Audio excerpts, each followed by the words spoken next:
I'm Joseph, And I'm Nick. and this is Fish Jelly. Lo lo lo lo lo. How are you? I'm good. How are you? I'm okay. You went out last night. I did.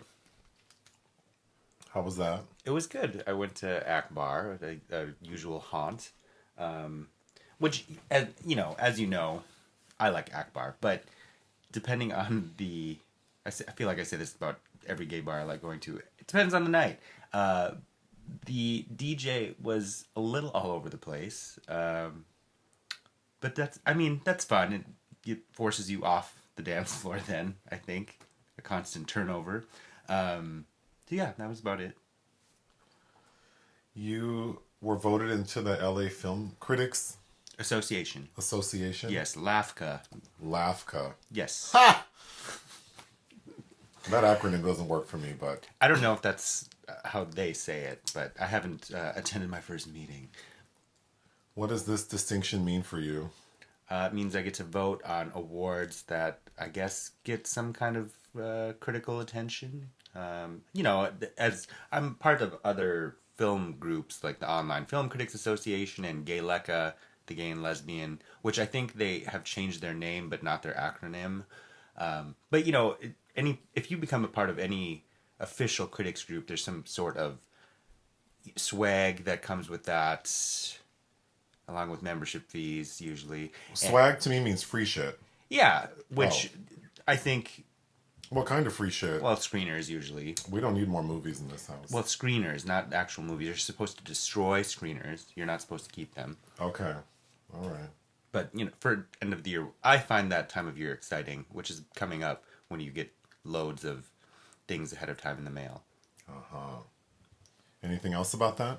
I've applied for that several times throughout the years and kind of gave up for a stretch of 5 or 6 years just because it's a difficult organization to get into, which, I if they just let any old person in, then it's not special, so. Oh, well. All right. Drag Race UK Season 3, Episode 4? That sounds right. Okay. I don't remember if it's 3 or 4. I think it's 4. I don't recall the challenge, though. Oh, they had to perform a song called BDE, Big Drag Energy. That's right. And they were broken up into 2 groups. Mm-hmm. One had a more sort of high-tempo version. Because last week's winner, it's all coming back to me now. Scarlet Harlot won, got to choose the song and her team. Okay. And she picked the up-tempo. Yeah. So they perform. Well, so there's an up-tempo version and then a mid-tempo version. And they also write their own lyrics. This was all over the place because I thought Theresa May was selected last to be on a team, but then she ends up being on the winning team, and then she's delusional and thinking that she's a winner. But I thought for sure she was the worst of her team. She was. And I thought for sure she'd be in the bottom, but RuPaul just had the winning team all get Repeater badges. Ru was mad at the other team, I think. Well, yeah, because the other team, Charity Case and Scarlet Harlot, get placed in the bottom. Mm-hmm. We didn't talk about Charity Case last episode. Gave like a soliloquy on being HIV positive, right? Yeah, she did. But I mean, to me, I obviously that's important in using that platform to talk about that. But to me, I feel like it doesn't register with me because I'm like, well, yeah. Well, she's not the first. No. But I think as time goes on, these like sort of revelations are an amalgamation of previous revelations because she talks about being HIV positive and sort of like, and then like off of like a sexual assault situation where she ended up becoming infected with other STIs in addition to that. Yeah. So to me, it was kind of like, what's the one who said she was like sexually assaulted, who looks really young? Blair St. Clair. Yeah, to me, it was like if you mixed like Trinity K. Bonet with Blair Sinclair's sure. experiences. And so I feel like as time goes on, we're just going to get like more into people's business and people feeling the need to share these very personal things. Sure. It's to everyone's own discretion to share those things, obviously, but I think it's important for some people to hear those things. I do as well. It just seems kind of like people are forced almost to... What makes you interesting? Well, I was sexually assaulted. Yeah, what makes you interesting, and you can't sort of do something someone else has already done. So it's not good enough that you're HIV positive. You got to tell us you had chlamydia, syphilis, gonorrhea, all the things. Right. And then you have to tell us you were sexually assaulted, and then you give an education on how like being undetectable means you can't transmit the virus. Which I think is probably the more important statement in there for people to hear, which people still don't understand. For sure. Because, do you remember, we're both HIV negative and on PrEP. And we've been on PrEP. Do you remember the experiences of trying to get a prescription for that back in 2013, 14? I remember it not being the most smooth, or people making comments like the doctors, like they were confused. Mm-hmm.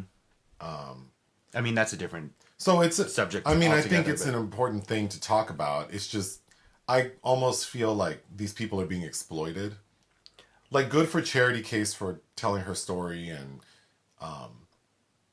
she seems like a remarkable person who's overcome some things. So it's not against her. It's just like, it seems manipulative. Like, I've thought that often about many queens on Drag Race, and after many of them are finished with it, a lot of them feel the same, I think, too. Anyway, the main challenge was them doing this song, and then their runway had to be Spice Girls inspired, because Emma Bunton, Baby Spice, was one of the judges. And Charity Case and Scarlet Harlot land in the bottom. Scarlet Harlot's performance was garbage. Yeah. She forgot the lyrics she wrote for her own damn self. And then Charity Case was just an oddball. She didn't dress like everyone else. Although her explanation, I thought, was valid. Mm-hmm.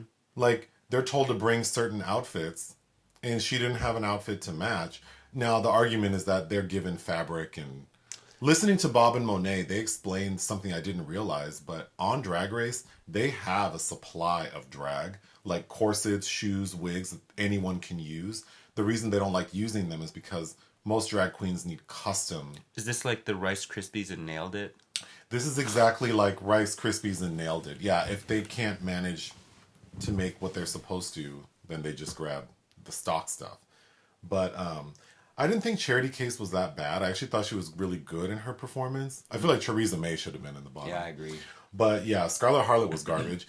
They lip synced to a Spice Girl song, and I thought Charity Case did a much better job. But Rue says that they can both stay. I think he felt bad for the one crying. I think you can tell. I don't know. I feel Scarlet Harlot was crying because she knew she did a shitty job. You can see it all over her face while she's performing. So I don't know. I thought that was a little too generous. I think so. Bitch, too. you were terrible. You were the worst. But Veronica Scone was eliminated. To Veronica Green and Victoria Scone. Oh, that's right. Victoria Green was dismissed because of her knee injury. Yes. So we kind of had an open space. Yes. So I guess them both staying is not detrimental to the cycle. No. So sure.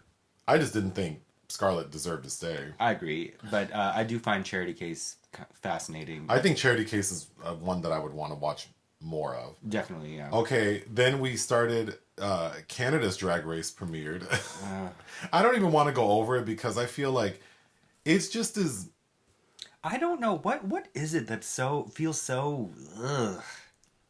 I just don't like it. I don't like it either. But I think the biggest thing is... Brooklyn Heights, and who has a new face. She does. She has new cheeks. She has maleficent shellacked cheekbones. Yes. She looks great in drag. Out of drag, it's like, whoa. Then the two judges were switched up. No more Jeffrey Boyer Chapman, thank goodness. I'm okay with that. So we have Brad Goreski. Who I have liked for a long time. Who has a nice energy. He's a stylist. I thought he looked kind of crazy. Yeah. Which is funny to me. But most stylists are either or. They either are really like simplistic and elegant and classic, or like a Carson Kressley when he's not wearing weird colored patterns, or they're like Brad, where they just dress like if a 9-year-old had all the money and they could choose their own what do you call it, granimals? Yeah. But yeah, and then the other judge is Amanda Brugel, who I didn't realize I recognize from, she's in that movie Becky. Oh yeah. She's the stepmom. Yep, and then she's in a few things that surprised me. I mean, I think her claim to fame that they keep referencing is the Handmaid's Tale television series. Oh, she's in Jason 10 and A Diva's Christmas Carol with Vanessa Williams, which I remember watching a lot. She's beautiful. She's very poised and she's beautiful. But she does seem like she's a Drag Race fan. Mm-hmm. Like there's going to be a lot of work. Okay, yes, mama. Like she's going to be that. Mm-hmm. But yeah, Brooklyn gives me nothing. Absolutely nothing. I think it's just... Even her offhanded comments during the judge's deliberation, it's just like, you just seem... Ugh. And I don't need you judging me, is how I would feel. None of the contestants caught my attention. I don't know if Canada... I don't know. It's funny because I think most of their drag is like not at the level of U.S. Drag Race. But then Brooklyn is. Yes. And she seems to be very aesthetic driven. And now they have Brad Goreski, who is also aesthetic driven. But these queens aren't. The only queen who I thought looked like where she needed to look was Suki Doll for the entrance looks. Yeah. The rest of them I thought looked real basic. The only person who stood out to me that I liked was Oceana Aqua Black. Who's like Latrice. Who claims to be 35 years of age. I would like to see a receipt for that. The claims on many of their ages is questionable. But I really liked her. And because her drag is just like, fuck it. I don't care how I look. I just want to be entertaining. Which she is. Which I really buy into. And then the loudest mouth one was one named Beth. Oh, poor Beth. Who thought she was doing something. And they sent her ass package. So I don't even recall the challenge. Do you? They had to make... their own couture, as usual. Oh, out of some garbage. Out of some garbage. And then they lip synced to Man Eater. I do recall that. Oh, that was a very uncomfortable lip sync because who's the other one that stayed? Who's apparently notable there? Oh, Geometric. Oh, the one who thinks she's really attractive, yeah.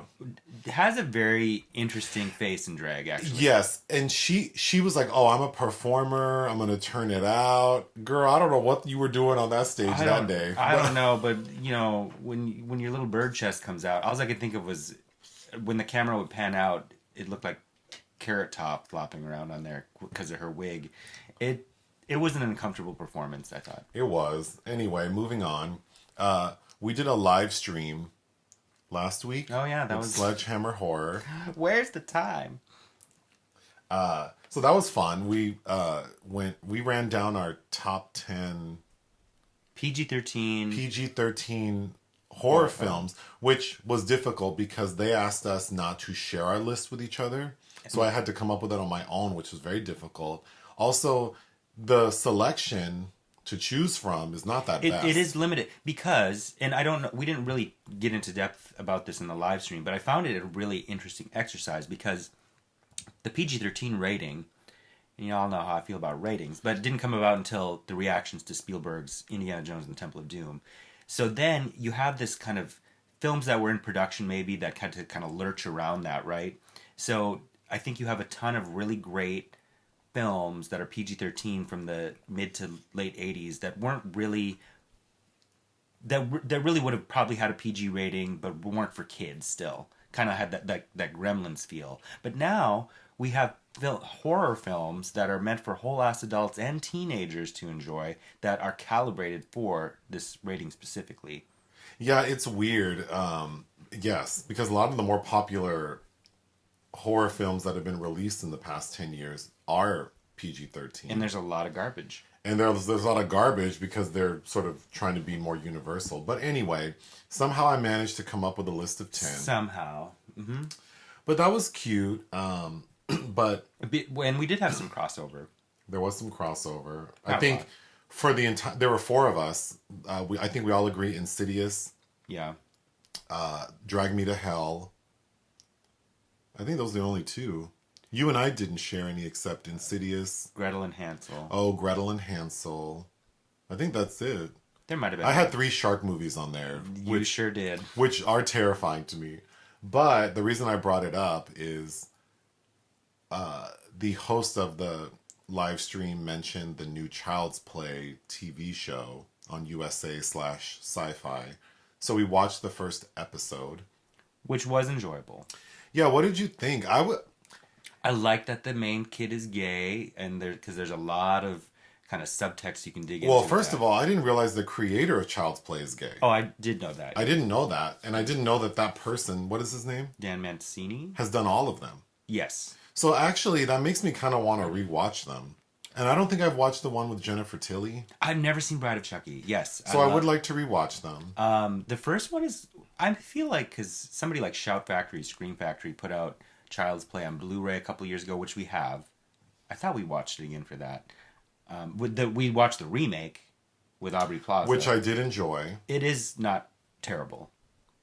But yes, I also agree. I like that the main kid is gay. I like Devon Sawa. Devon Sawa's fun as twin brothers. Who dies the terrible one dies right away. Spoiler. The main kid's dad, who's not the greatest guy. I don't know that I think he's terrible. I think he's like a working class, salt of the earth guy who has to raise this boy by himself. And he doesn't seem like he's homophobic. He just doesn't understand, like, he says his son is too young to know if he's gay. And then he gets mad because his brother and sister-in-law and nephew are teasing the boy about being gay. Mm-hmm. And he reacts to that like he's embarrassed. So I didn't think he was unreasonable. He's no good Joe Bell. No, he's not. But I feel like I didn't think that he was like this homophobic monster. And then he ends up dying. So it's like, Jesus. But anyway, overall, I liked it. It just feels long. I would watch the other ones. So now I need to like download, I guess, USA Syfy app. And you have Brad Dourif, the original Chucky voice, back. And there's probably the biggest thing I didn't like is the music. This is one of those shows that maybe is targeted towards teenagers, maybe, I would assume. And there's just, every scene has music. Yeah, it doesn't breathe, I think. Yeah, and I which also made it feel longer for me. Like, oh, an episode's an hour. How many episodes? I think I'm just tired of television formats. I don't mind miniseries, but, I did enjoy this one, and I would watch the others if they're available to me. Okay, we have a very long list of all kinds of movies, so let's start with theatrical releases we did not make videos for. Which you didn't watch. And I didn't watch any of these.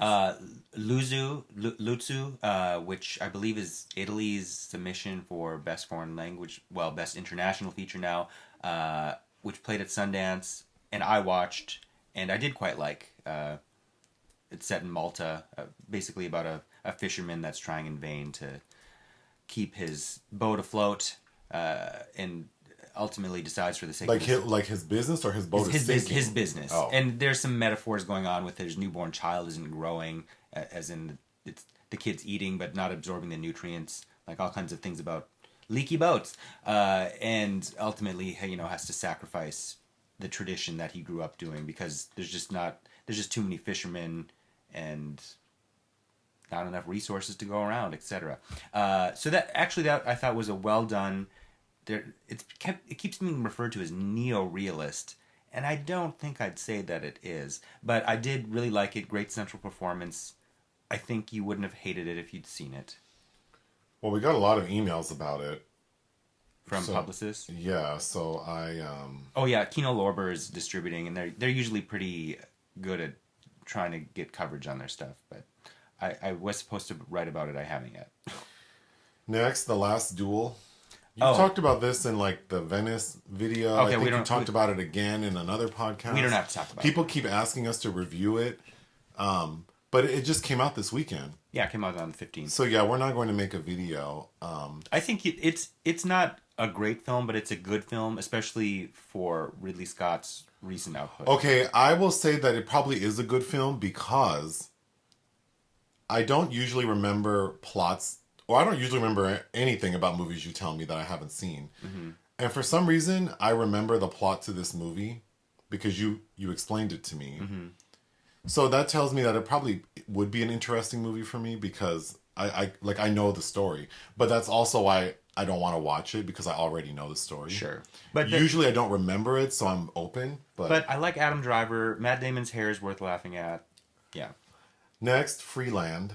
Oh, Freeland. I think you would have enjoyed that. Kind of a very low-key indie drama starring Krisha Fairchild, who is the aunt and star of Krisha, Trey Edward Schultz breakout indie film from, God, was that 2015 now? She's this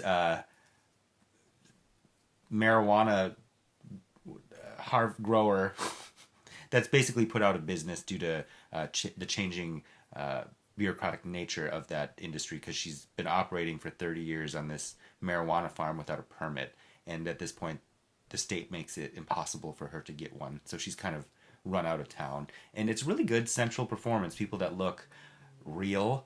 It also co-stars Lily Gladstone. Her part's small, but it's nice to see her because I've only seen her in Certain Women, I think, which is my favorite Kelly Reichardt film from 2016, which is part of the Criterion, and I will have to get you to watch that sometime.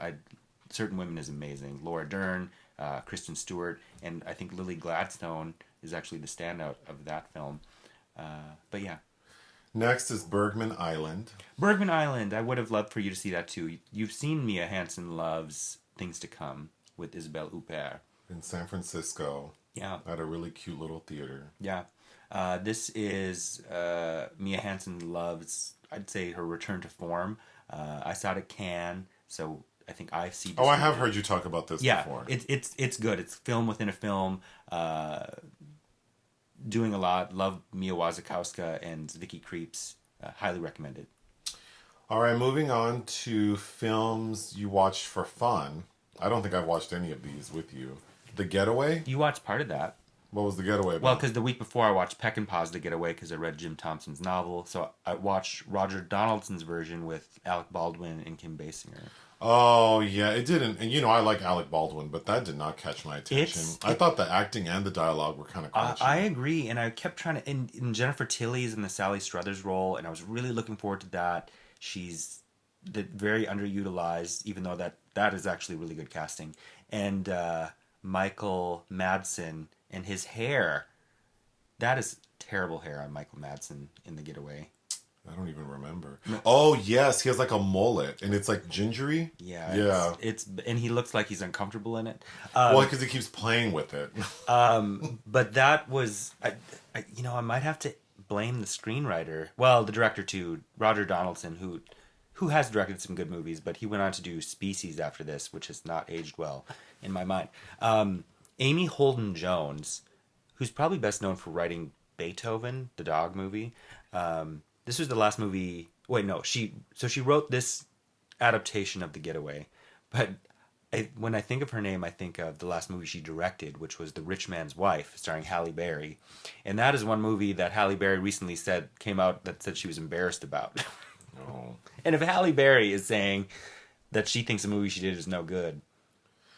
Next is The Hotspot, which reminds me of Foxy Brown, because she has a song called Hotspot. But anyway. Hotspot, so I read Charles Williams' novel this week. It's a noir from the 50s. And Dennis Hopper adapted it in 1990, starring Don Johnson, who was coming right as Miami Vice was ending, and Virginia Madsen, sister of Michael, and Jennifer Connelly. If you like noir, I highly recommend picking up a copy of Charles Williams' novel. But the Dennis Hopper film is good, and it has that essence. It just, for 2 hours and 10 minutes, and needed to feel a lot tighter.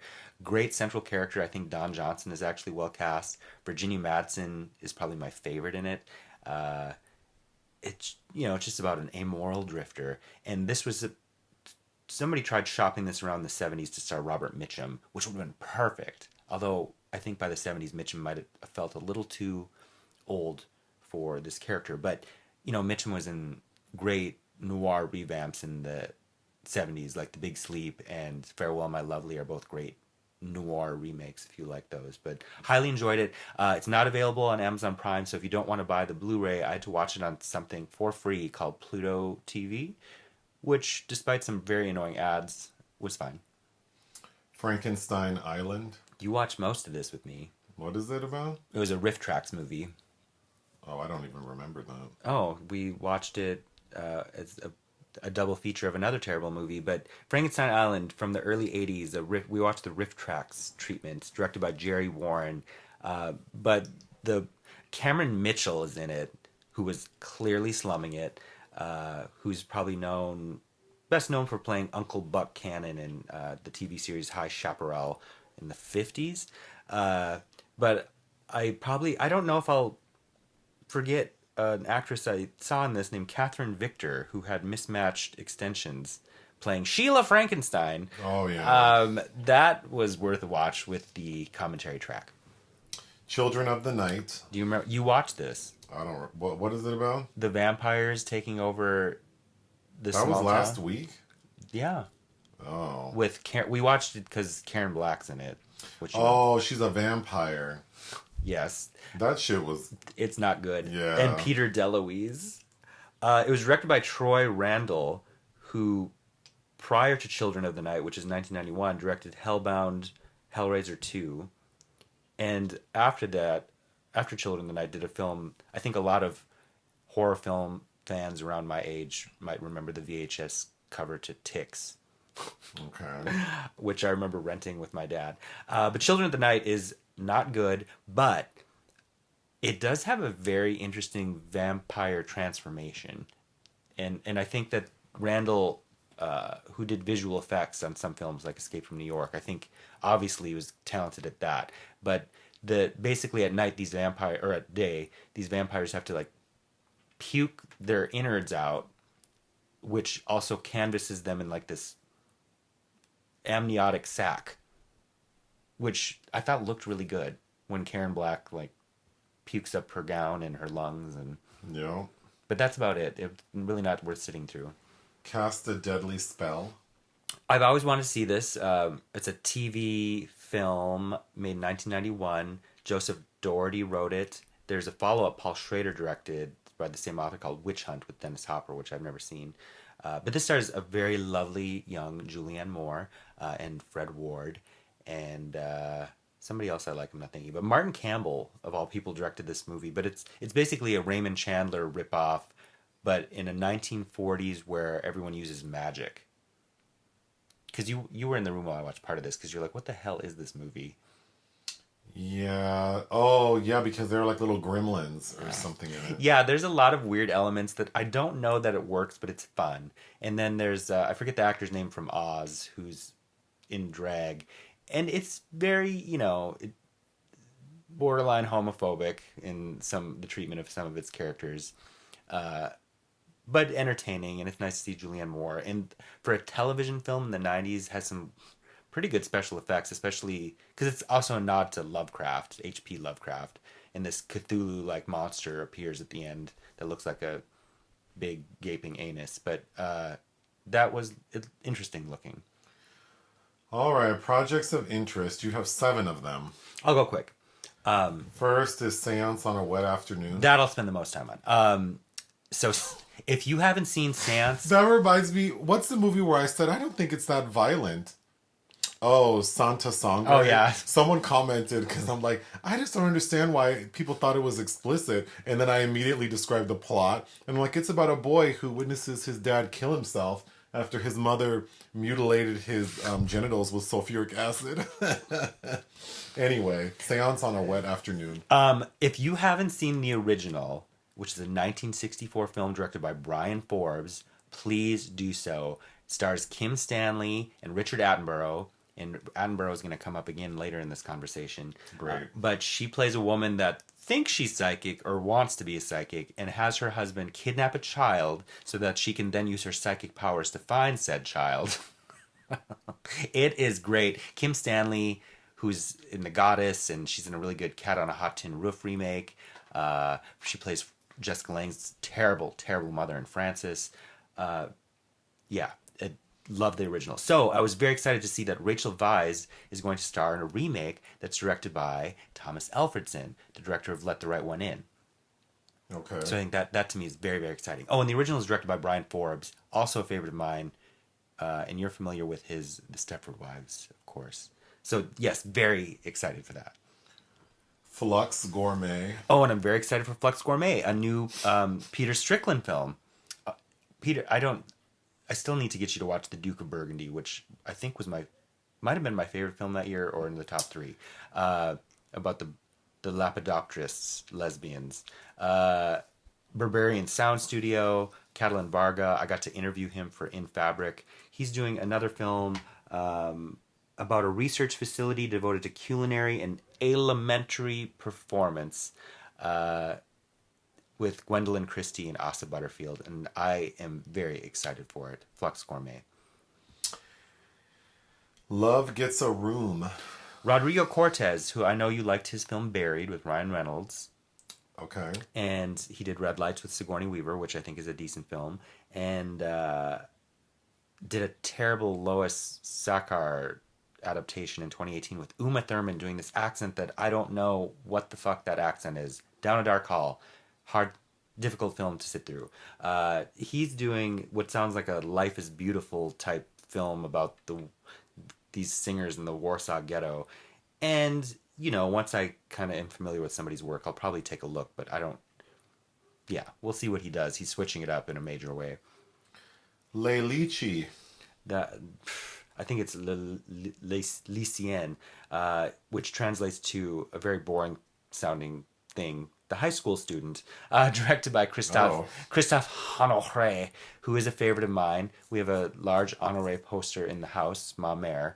It's dealing, I think, with high school students. Maybe it'll be in the vein of His Beautiful Person from 2008. Anatomie d'une Chantée. Justine Triet's new film, Anatomy of a Fall, about a woman investigated for the death of her husband. Sounds good.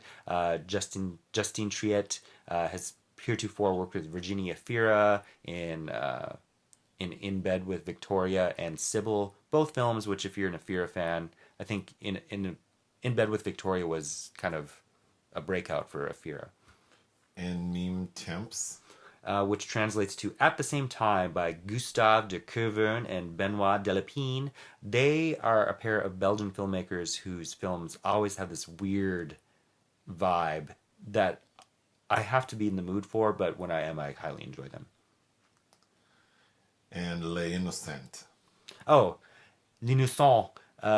Louis Garrel, who's the son of Philippe Garrel, who's also in that said Honoré film Ma Mère. He's also directing, I think, his 3rd or 4th film, just as he's about to star in a film that his dad's directing that we talked about last week, I think.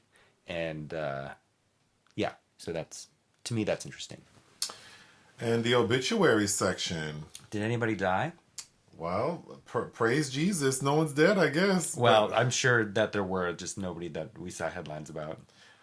All right, moving on to the mystery movie of the week. You showed me a film called Magic, a 1978, which was the year I was born, film directed by Richard Attenborough, who we know from doing the voices to those documentaries. No, that's the David Attenborough or something. Richard Attenborough, you are familiar with, probably most people are, as the creator of Jurassic Park.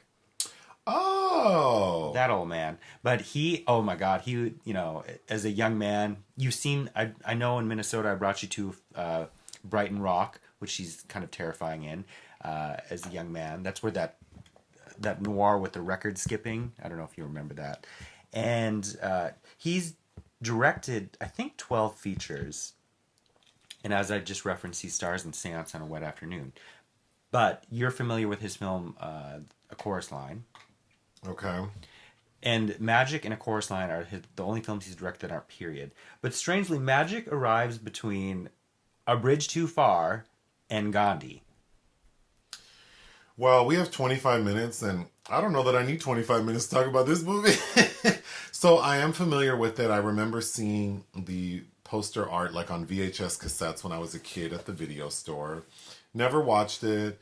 I don't know what I thought it was about. It's really sort of like it's classified as a like a psychological horror film. Which I think that's apt. It feels like more of a character study. The last time I watched this was I think in 2006 with my friend Teddy, and we had an Anne Margaret double feature, and we watched this with Kitten with a Whip. Which is Bob the Drag Queen's original drag name.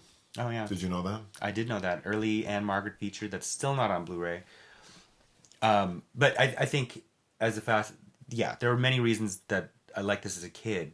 But my dad really liked this film, and one of the lines, I forgot that he would say this all the time. He would say, "Kill the postman," which is a line of Fats. So I thought this movie was fine. I would give it 3 out of 5. I think there's a lot about it that's well done. Mainly, I think Anthony Hopkins' acting is strong. Mm-hmm. I don't know that. Well, I'll get into it. I think the writing for Fats, which is the ventriloquist dummy, which I'll explain in a second. I thought the writing of that dialogue was strong. Mm-hmm. That's about it. I like the look of the film, but I like late 70s, early 80s regardless. Okay. The basic story is there is this guy named Corky, played by Anthony Hopkins. We're introduced to him talking to, I guess it's like his mentor, this guy named Merlin. He's like on his deathbed. Who's on his deathbed, and he's describing to him like, oh, he went to like an open mic, like talent show type thing, and he did his card tricks, and he killed. But so he's telling Merlin like he killed, but as the audience, we can see what actually happened, and he bombed. And finally, Merlin is like, don't lie to me. Like, tell me what really happened. Oh, you bombed. Okay, well, you need like a gimmick. And we see it right away in the opening that Corky probably has some emotional issues. He seems like he has emotional issues. Cut to, we are sitting in another like entertainment venue, and old boy from Rocky, Burgess Meredith, who's like this big time agent, is sitting there with some like TV executive, and they're about to watch Corky perform again. And Corky starts his set rough, like we saw him do 5 minutes prior, but someone starts heckling him, and we realize that it's this ventriloquist dummy. And Corky brings the dummy up on stage, and he kills. Which kind of reminds me of the scene from the Child's Play TV show, where the gay boy brings up Chucky, and Chucky just talks shit to the entire audience. Mm-hmm. That's what inspired me, because that's like, oh, this reminds me of Magic, and you said you hadn't seen it, so that's why. Oh, okay. So Rocky Man tells Corky, I got you like a big contract. You're going to get a TV show. Corky's already successful. Mm-hmm. So he's a successful... He's been on Johnny Carson. Yeah, he's making money. He's doing well. But now he's about to take it to the next level, like A-list with this new TV show. But Corky freaks out when Rocky Man says, oh, you have to do a medical examination. No! And he runs off like when you try to like Nick puts plastic nails on our cat, and she's used to it. So, and she knows where the container is. It's in our like laundry area. So when he goes and grabs it, it makes like a certain sound, and she runs because she knows he's going to put nails on her. That's how Corky is. So he absconds to the Catskills. He absconds to the Catskills and decides to hide out in a cabin that belongs to an old friend named Peggy Ann Snow, who's played by Anne Margaret. Mm-hmm. And to wrap it up, while he's there, he kind of falls in love with Peggy. She falls in love with him. Rocky Man ends up finding out where he is and confronts him and witnesses him being crazy.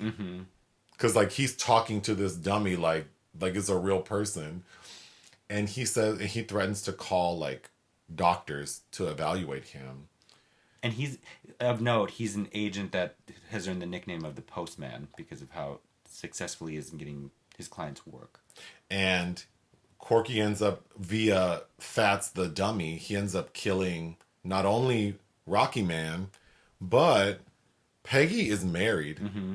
And it's sort of a passionless, mm-hmm. That's a word, passionless marriage. And he ends up killing that man too. What's his name? Duke? Duke, yeah. So Played by Ed Lauter. the film ends with, well, the dummy tells Peggy, like, oh, that little card trick Corky played on you that, like, had you all hot in the draws and made you sleep with him, he does that with every bitch he sees. Mm-hmm. So don't you feel stupid. So Peggy's mad and she's like, I never want to see you again. But then she has a change of heart. With a wooden heart. But because Corky's upset, he realizes the only way he's going to get rid of Fats, the dummy, is if he kills himself. Mm-hmm. So Corky stabs himself in the stomach. And the film ends with the two of them sort of talking to each other, like, who's going to die first? It's kind of ambiguous. And then we see stupid-ass Peggy, like, skipping back to his cabin. Like, I've changed my mind. Let's be together. He carved her a wooden heart to lure her out to kill her. Right. And she starts talking like the dummy. Mm-hmm. The end. And the final shot is the wooden heart up in the air. So, I can just go through my notes. Sure. I think it's very obvious, like, what the story is right away. Sure. Which I didn't find super satisfying. I also didn't understand, like, what is the purpose of Merlin? Like, why did we even have that scene with Corky talking to his mentor on his deathbed? I felt like it had no significance. Well, just that he'd learned this craft somewhere, and I think the problem is there's no real backstory about where he came from. Right. What I really wanted... Well, here, really quickly, since we do have time, I guess. I wanted to say what I would have rather have seen, and I also wrote down, which I think you commented on as well yesterday when we watched it, is this film needs to be remade. I think a good remake, even though I do love Anne Margaret. Anyway, keep going. Because what I would have preferred is we open with a young man, like at like an open mic sort of situation, bombing painfully. Well, the bombing reminded me of Joker. He reminds me of with Joaquin. I want it to be dark like like Joker maybe, but I just feel like it's not that dark. And then I know you like Anne Margaret. I don't. You think she's so beautiful? I think she looks like. I think she's striking. She has presence. I don't think so. I think she looks like any old lady. To me, she looks like any old white lady. You look at her in this, and if we did a double feature with Grumpy Old Men, like she looked the same for years. Sure, but I don't know. To me, she's not that spectacular, and I thought her acting in this was a little over the top. Oh, I didn't. So I felt bad for her. Did you? See, I didn't feel bad for her because the way she's played, she seems sort of assertive. Sure. And she's not afraid of her husband necessarily. So then I'm like, oh, she's just in this like passionless marriage because like why not? But I didn't think she was like this poor trapped woman who fell in love with the first man who came by. It just seemed like she was so thirsty to have passion in her life. Mm-hmm. It didn't work for me. I would have preferred to go really dark with it. That's what I assumed I was going to get, is like Corky is like severely mentally unstable, and sort of the conversations he's having with this dummy. And I really wanted it to lean into like the dummy like being mean to people, and it just wasn't dark enough for me. I hated that Burgess Meredith called him kid. Like, this man is 41. Right. And then, like, Anthony Hopkins obviously is, like, a very talented actor, but I just don't think I don't think he was right for this, because he seems so flat from the moment we meet him talking to Merlin to the very end. Like, there's no difference. Like there's no... He doesn't really devolve. Like, his psyche doesn't... There's not a moment where I thought, oh, this man cracked. Well, there's also not a moment where... I do like the Hopkins performance, but there's not a moment where I feel like, oh, he tapped into his charisma through the dummy. He's the same. So Attenborough wanted a comedian to star in this film, and so Gene Wilder is who he was originally seeking. And I think that if there had been an actual comedian, and I usually I don't really kind of tap into these kind of things, but I think that, because Gene Wilder also said that he would have liked to have played Corky in Fats, and I think that it would have been interesting, because if you remember, Gene Wilder played Willy Wonka, I think before this. So I don't know. I think that would have worked. And of course, this isn't the first time that, and it was written by William Goldman, who is considered one of the best screenwriters ever to have lived. All the President's Men, Marathon Man, Princess Bride, and it also isn't the only time we've had kind of a ventriloquist dummy taking control of somebody. There's an old Mystery Science Theater 3000 film I remember watching, Devil Doll, and there's a great British horror noir, I'd call it, called Dead of Night, which this is highly reminiscent of. But of course, I think maybe Mancini. I think James Wan is obviously a fan of magic with his if you remember Dead Silence. R.L. Stein's one of his Goosebumps books that I remember reading as a kid around the same time I watched this, about Slappy. It's influential. Sure. I'm just going to continue with my notes. So the scene where Corky seduces Peggy is he's trying to try out a card trick on her, and he's getting frustrated and being very aggressive with her. And the trick is they have two decks of cards, and she's holding one, and she pulls a card, and he's supposed to guess it off of his deck, and he does, and it's the 3 of clubs. And I just thought it was funny. She really had she and her husband had sex with this man off of the 3 of clubs. But prior to that, he told her about his mentor's trick, because he took the place of his mentor's dead wife, and that was something they would do together. This telepathy. And towards the end, on her deathbed, they were charlatans, basically, he says, but the Merlin swore that he was able to read his wife's mind. So either that was true, or this was a really manipulative ruse that goes much deeper. Sure.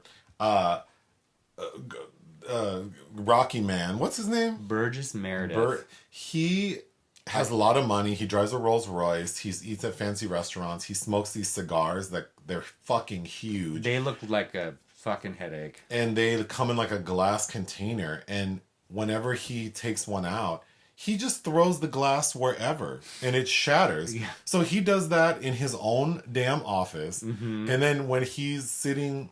well, this is my next note. I thought the best scene in the film is... because obviously Corky is trying to hide from Rocky Man.